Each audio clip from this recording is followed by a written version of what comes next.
Get that fucking trash out of your life. You have legacies to build. We grew that business from 3.4 million to 17.1. Horsepower, not horse shit. You want to be the parent that's an ally. You don't need another friend. Not everybody's cup of whiskey. Toughest advice for the toughest businessman. Be relentless. 10 things a father must say to his daughter. There's a lot of content in here that a husband could say to his queen and a father can say to his son, must say to his son. This is something that was sent to me a couple of days ago by my friend Adam Serhan. Adam is the owner of 50 Park Investments. He is a private client of mine from New York City.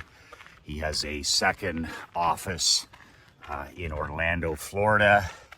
Great guy, but most importantly, tremendous husband and father.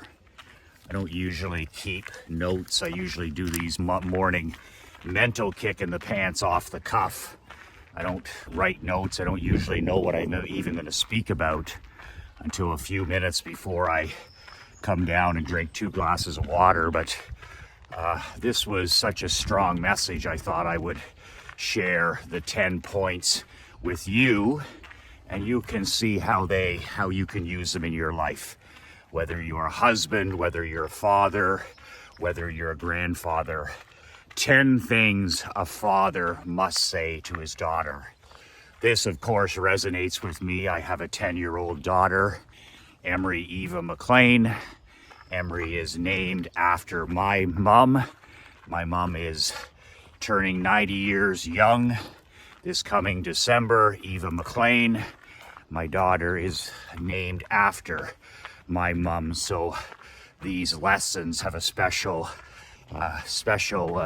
feeling for me. So the first thing on the list that Adam sent me was of the 10 things a father must say to his daughter. Number 1 is, I love you. Every single day. The power of a father's love, especially in a daughter's life, is so significant. It is how your daughter or your granddaughter will judge and measure men, all the future men in her life. She will judge them according to you, your standards, your values, your beliefs. So it's critical that you have a father has a close connection with his daughter. Even in situations where the father is separated, there's a divorce or a separation, it's absolutely critical that a father connects with his daughter every single day and tells, not texts, not emails, not messages, but it's critical that you tell your daughter every day, that you pick up the phone or you drive them to school or you take them out to lunch or you meet them for a coffee. It is absolutely critical that they hear these words every single day. I love you. Number 2, things that a father must say to his daughter. You are beautiful.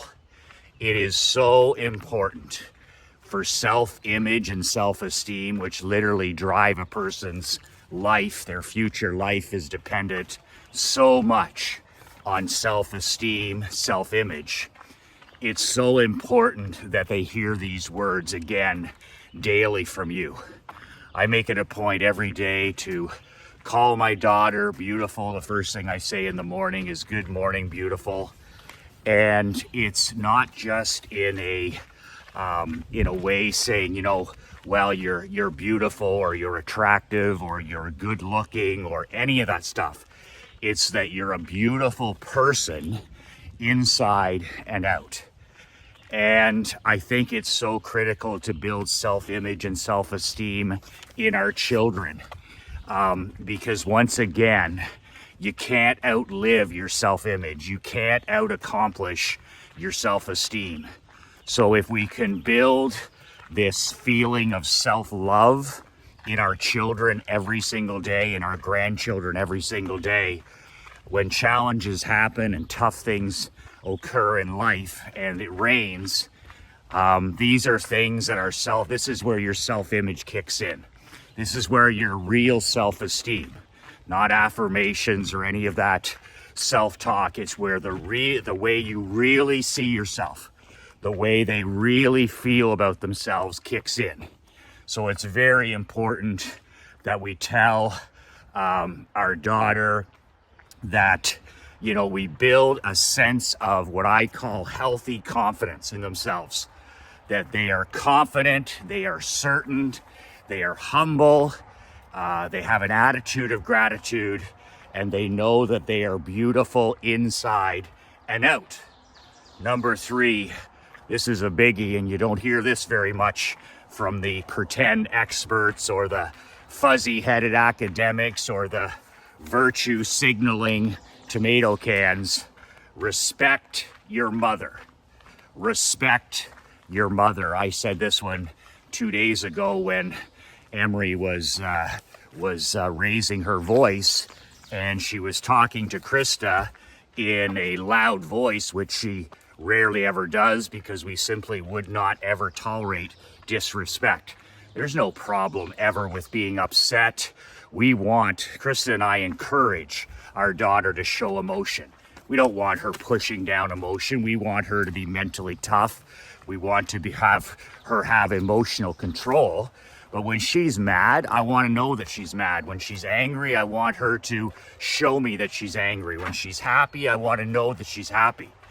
But when it comes to respecting your mother, that's a non-negotiable deal.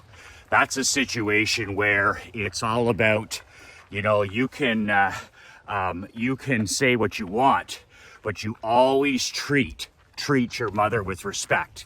But here's the thing that connects to us, our husbands, as husbands. What respect do you think she gives Krista? My daughter gives the exact same respect that I give Krista. In other words, she never sees me raising my voice. She never has seen me swearing. She has never seen me, disrespecting Krista in any way, shape, or form. She's seen us have disagreements. She's seen us have mild arguments. She's seen us, disagree and things like that. But she's never seen me disrespect Krista. So it almost becomes natural. It's contagious. My example is what? My example is contagious. I see that my daughter talks to her mom the same way that I talk to her, with respect, with honor, and that's just so important. Is that connection is the way I treat Krista, is the way that that she treats. And she sees that, we're not bickering, we're not fighting, we're not insulting each other, we're not calling each other names. There's a great quote that says, if the parents are okay, the kids are okay. If the parents are okay, the kids are okay. The best thing I can ever do for my daughter, the best thing you can ever do for your children, is to love their mother, regardless of the situation, whether you're together, whether you're separated, is to love and respect her mother. And then she'll be able to better respect her mother as well. Respect your mother. That's a badass big one. Number 4, it's okay to be sad or angry. It's not okay to stay sad or angry. And this is about emotional drunkenness, what I call emotional drunkenness, where we all have these different emotions. We just don't want to be controlled by them. It's like the great saying, there's no shame in being down. There's great shame in staying down. So we want to show our emotions. when we're sad, when we're happy, but we never, ever, ever want to be emotionally drunk. And this ties into what I was talking about with the last point, where there's a big difference between being angry and upset and being emotionally drunk. You can be as drunk from emotion as any drug or any drink. I learned that from the great John Chaney, basketball coach, legendary basketball coach at Temple. He taught his players about emotional drunkenness, always being in control of your emotions. And you know, it's my emotions will be my daughter's emotions in the home. If I'm hot-headed, if I'm temperamental, if I'm cussing, if I'm, up and down, if I'm a peaks and valleys guy, my daughter's going to be exactly the same. It's important that she sees every day an emotionally stable king. In other words, when I get tough news, I'm stable. When I get good news, I'm stable. When every day I go about the process, I get up, I do my walk, I do my reading, I do my writing. She sees a man who's consistent. Consistency is so important. It's contagious. She sees a man that no matter what, he gets up and does the work every day. As I'm walking here, we have a total fire ban here in this part of Canada. For the first time in my memory, there are forest fires within probably 35 miles of here. And today, by the weather report, this would normally be a pure sunshine day. 75 degrees and sunny. There's no sun. What you see up there in the sky for the last day has been smog. It's smoke from these wildfires, these forest fires that are surrounding us. They're started, it's really dry here right now, but these are now threatening the homes. There's been evacuations in communities, 30 miles from here. So it's getting pretty serious. And I don't know if there's going to be school this morning. I don't know what's going to be canceled, but I've never experienced this. And I know that people across Canada and the United States, especially in the dry summer months, deal with this stuff all the time, wildfires and forest fires. But in this area of Canada, I've never even seen this. So we need some rain.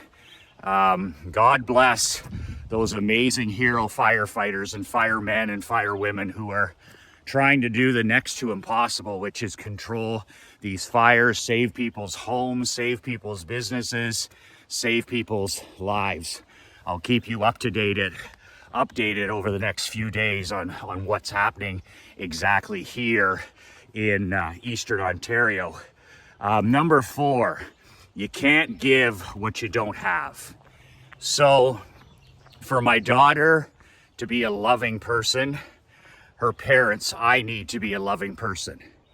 For her to be a loyal person, she needs to see her father and her mother defining loyalty every single day. For her to be a person of high character and high integrity, she needs to see examples of high character and high integrity in front of her every day. Not speeches, not preaching, not, God forbid, sermons, but real live examples of love, loyalty, kindness, empathy, compassion, loyalty. All of it is contagious. And as leaders of our families, we're either a warning or an example. You're either a warning or an example. Your daughter can either look at you and say, that's exactly what all those qualities look like, or your life can be a warning. A father needs to lead by example and show what this badass lifestyle of character, love, integrity, compassion, and kindness looks like. What you do, not what you say, is what matters. Number 6, you'll make a great mother one day. Being a mother is the world's most important job. Don't even think of arguing with that one. When it comes to it, there's nothing more important than being a mother.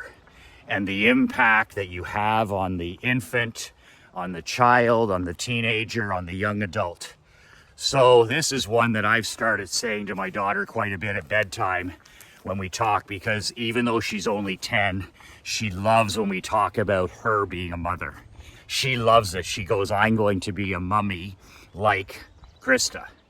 And I find this fascinating, and what I've added to my bedtime reading talks after is this statement where I just reaffirm, you're going to make a great mom someday.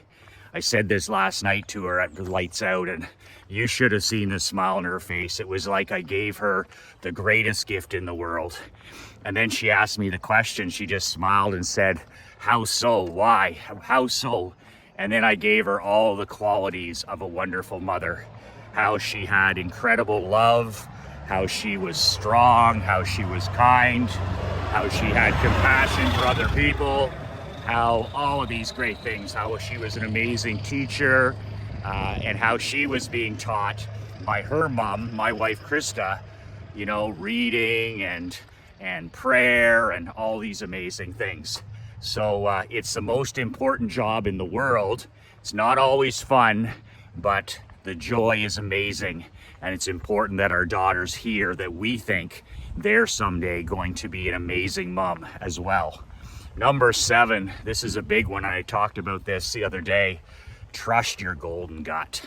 Tell your son, tell your daughter, tell your spouse, trust your damn gut. It's a God-given secret weapon. It gives you an unfair advantage. It helps you stack the deck. You know the right decision. You know right from wrong. Our children know right from wrong. You know whether to head left or head right. You know whether to head north or south. You know deep down what you have to stop doing, what you have to start doing. You know these things, and that's by listening to our golden gut. But teach your daughters and your sons every day at least 30 minutes of time alone with themselves. Solitude is so difficult because children today have grown up on screens. And it's just one distraction, it's one piece of entertainment to the next. And they don't know what it's like to sit in silence and listen. They don't know what it's like to sit and listen for ideas. They don't know what it's like to be bored and alone, to literally schedule alone time. So with all this said, it's critical that we set a good example. Like Emery sees Krista and I, she sees Krista meditating, she sees me reading, she sees me praying, she sees me walking, she sees me, writing and journaling. It's very important that she understands what we're doing. And at the end of the day, we're listening to our Creator, we're listening to our intuition, and we're listening to our golden gut. What are you being told? And then listening, going all in, teaching your daughter to play offense, teaching her to go all in on herself, teaching her to chase her dreams, her goals, and her mission, and nothing less. Being relentless. What's your golden gut say? Follow your intuition and be relentless. Number 7. That was number 7. Trust your gut. 80% of the time you're going to be right, and the other 20% you're going to learn. You're going to learn what not to do. Number 8. Tell your daughter, tell your son every day. This is an I love you every day, or 365X is every day. I'm proud of you. You have what it takes. I didn't used to say the second part, and I can understand how that's so important right now, is I'm proud of you. A lot of parents say that. A lot of fathers say that. Add the second line, you have what it takes. You're reminding them that you believe in them. You're reminding them that they have what it takes. You're reminding them that you're behind them and that you're going to love and support them no matter what. You instill healthy competition, a healthy competition nature in your person, and it's just so important. Number 9, and this is a biggie that I learned 5 years ago. I'm sorry. I learned as a young father to, when I mess up, to say I'm sorry as fast as I can. Not to wait 2 hours, not to wait 2 days, not to wait 2 weeks, but to tell my daughter, even when she was 3 years old or 5 years old or 7 years old, that I'm sorry. When I mess up, my job is to fix it fast, to take 100% accountability for my actions. I may have said something that I didn't mean to say, or something that was misunderstood. Whatever it is, it does not matter. As the king of my kingdom, it's my responsibility to take 100% accountability for every result in my life. So when something goes poorly, I upset my daughter, I do something that's wrong, I say I'm sorry, and you fix it. You fix it. I remember one time where we were having breakfast and I said something that my daughter, it upset her, it hurt her feelings. And I was just playing around, just joking, but it didn't make any difference. She was 5 years old at the time, and it hurt her feelings, the last thing a father would ever want to do. And I remember it just tore a hole in me, and I said, I'm going to fix this. And my daughter, I dropped her off at school, and then I said, I looked in the mirror and I was like, what am I doing? And I went to work and I turned around and I went back and I went into her school and I walked down the hallway and I knocked on the door and I got her teacher to bring her out to me. And I got down on my knees so I could look her in the eye, and I apologized for saying what I said. I apologized for upsetting her. And if you could have seen the hug, if you could have felt the hug, if you could have seen the smile on my daughter's face at that age, it was like all the pressure in the world had gone off her back. It's like a 10,000 pound piano had been removed from her back. It's the big smile and the big hug. And that's my job as king. That's my job when I mess up, to fix it and fix it fast. These things fester, they have a way of taking on their own life. Deal with it, and deal with it fast. Say you're sorry fast, mean it, fix it, and move forward. Let's see here. Last one is number 10, and this is a great one. You deserve a man who will give you love, loyalty, and respect. Don't settle for anything less. Man, oh man, that's what I talked about at the start, where your daughter will judge all the other men in her life. Her future decisions will be based on how you treat your queen and how you treat her. And when we treat our wife, our best friend, our ride or die partner, and our precious daughters with respect and honor, and you show them how a woman should be treated, with integrity, with respect, with love, man, that's the greatest thing you can do for her. Because when she's making the most important decision of her life, what's our children's most important decision? Who they decide to marry, who they decide to spend the remainder of their life with. There's no success that can overcome that decision. Who we decide and who our children decide to marry or spend their life with, to partner up with, is by far the most important decision they'll ever make. There's nothing even close. In fact, you can have a successful career, you can have success, you can have money, but if you get that wrong, if you get that decision wrong, who your relationship is with, who you marry, there's no coming back from that. And it ends in separation, it ends in divorce, it ends in anxiety, it ends in anger and worry. You get that right, you get that decision, your daughter makes a decision, your son makes that decision correctly, and life is seamless versus a grind. Get that wrong, and every day is a grind. So they see your marriage, they see your relationship with your wife, they see how you treat women, they see how you treat them, and then they will judge a man accordingly. And what I like about that 10th one is nothing less is accepted. Nothing less. You're setting standards in her mind that I'm sorry, but I expect greatness in my partner because this is how my father treated me. I expect love. I expect respect. I expect honor. I expect to be treated like a queen. And that's something only a father can gift his daughter. And once again, the importance of a father in his relationship with his children.